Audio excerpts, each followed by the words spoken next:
BB ન્યૂઝમાં આપનું સ્વાગત છે। હું છું અજીઝ ઝુપેલવાલા। સમાચારમાં વાત કરીએ તો વડોદરા શહેરના વાડી મોગલવાડા વિસ્તારના વાડી બવાઈ હોલ સામે આવેલ અસિદ્ધિ કોમ્પ્લેક્સ ખાતે આજે યસ્વીન ક્લિનિકના ડોક્ટર નકીબ બુઝરુકવાલાના સખત પ્રયાસો બાદ હેલ્થ ચેકઅપનું નિઃશુલ્ક કેમ્પનું આયોજન કરવામાં આવ્યું હતું, જેમાં ડોક્ટર અસલમ ચૌહાણ દ્વારા દર્દીઓને તપાસી સલાહ સૂચન આપવામાં આવી હતી, જેમાં ખાંસી, ઉધરસ, શ્વાસ લેવામાં પડતી તકલીફ, શરદી, તાવ જેવા અનેક પેશન્ટને તપાસી સલાહ આપવામાં આવી હતી, જેમાં વધારે મહિલાઓએ લાભ લીધો હોવાનું જાણવા મળ્યું હતું।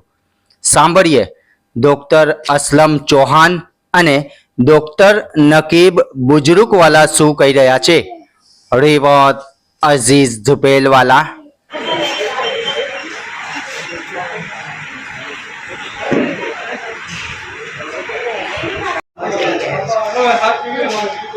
ના એ બહાર લઈ આવ, બહાર લઈ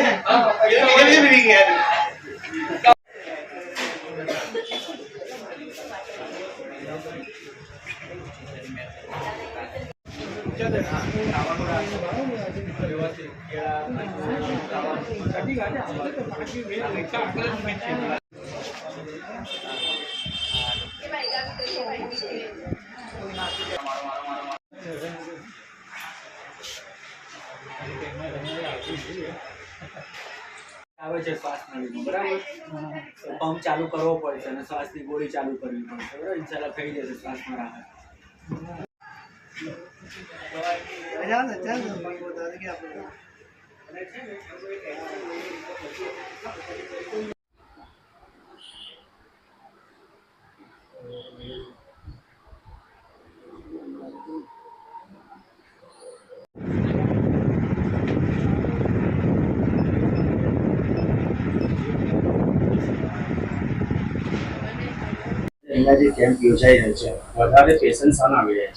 વધારે પેશન્ટ ખાંસી, શ્વાસની તકલીફના આવી રહ્યા છે અને ઉંમરલાયક દર્દીઓ આવેલા જે લોકોને બીડીની ને એ બધી આદતો હતી એ લોકો આવી રહ્યા છે વધારે।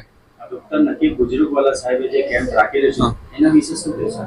આ કેમ્પ એક સારી પહેલ છે કે જે દર્દીઓ ગરીબ છે, જે દર્દીઓને તકલીફ છે લાંબા ટાઈમથી, તો એ લોકો આવીને બતાવી શકે અને એ લોકોનું નિદાન થાય ફેફસાને લગતા।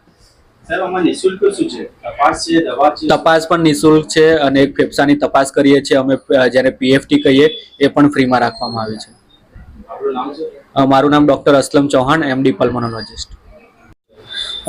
मैं डॉक्टर नकीब यस्वीन क्लिनिक वाड़ी सिद्दीक चौक बवाई रोड के करीब से बात कर रहा हूँ। और आज हमारे यहाँ क्लिनिक पे डॉक्टर असलम चौहान और हमारे क्लिनिक के जरिए से कैंप रखा गया है। डॉक्टर असलम चौहान जो फेफड़े के रोग के स्पेशलिस्ट हैं, जैसे कि टीबी, दम, अस्थमा और जूनी खांसी जिसको जाती नहीं है, ऐसे पेशेंटों के लिए और एलर्जी के जो पेशेंट है उनके लिए हमने कैंप रखा गया है। और ये कैंप हमने अब बाय अपॉइंटमेंट किया गया है कि जो पेशेंट है उनको अपॉइंटमेंट से बुलाया गया है। और हमारा लगभग 30 से 40% का टारगेट है, क्योंकि 2 घंटे का टाइम है। अभी तक 15 पेशेंट जैसे आ गए हैं और बाकी पेशेंट आने बाकी है।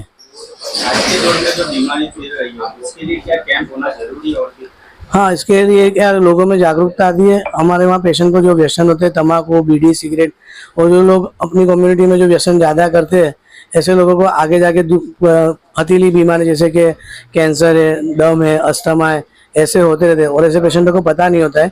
इसके लिए एक पीएफटी करके टेस्ट भी हमने यहाँ पे रखा है। वो पीएफटी के टेस्ट के जरिए से पता चलता है कि भाई पेशेंट को कितना ऑब्स्ट्रक्शन है, उसको क्या दवाई की ज़रूरत है, वो आगे पल्मोनोलॉजिस्ट गाइड करते हैं उनको।